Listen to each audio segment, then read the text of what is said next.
Hi friends, இன்றைக்கி நம்ம கோவை சமையலில் வீட்டிலேயே எப்படி பாதுஷா பண்ணலாங்கிறத பார்க்கலாம் வாங்க. 2 கப் மைதா எடுத்துக்கோங்க, 1 ஸ்பூன் பேக்கிங் சோடா, 2 ஸ்பூன் நெய், 1 ஸ்பூன் தயிர் சேர்த்துட்டு நல்லா கலக்கி விட்டுக்கோங்க.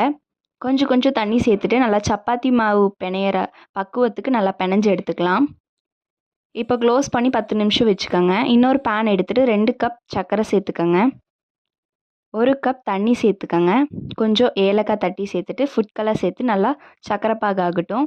இப்போ நம்ம பிணைஞ்சு வச்சுருக்கக்கூடிய மாவை உருண்டை பண்ணிக்கலாம். கொஞ்சம் கொஞ்சமாக நல்லா உருண்டை பண்ணி 2 சைடும் கையில் ஹோல்ஸ் கொடுத்துக்கோங்க. ஹோல்ஸ் கொடுத்துட்டு எல்லாத்தையுமே இது மாதிரி எடுத்து வச்சுக்கோங்க.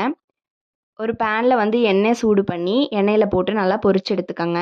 நல்லா ப்ரௌன் கலர் ஆகிற வரைக்கும் நல்லா பொரிச்சு எடுத்துக்கோங்க. ப்ரௌன் கலர் ஆனதுக்கப்புறம் சர்க்கரை பாகில் போட்டுக்கலாம். எல்லாத்தையுமே பொரித்து சர்க்கரை பாகில் 10 நிமிஷத்துக்கு ஊற வச்சு எடுத்தோம்னா நம்மளோட பாதுஷா ரெடி ஆயிடுச்சு.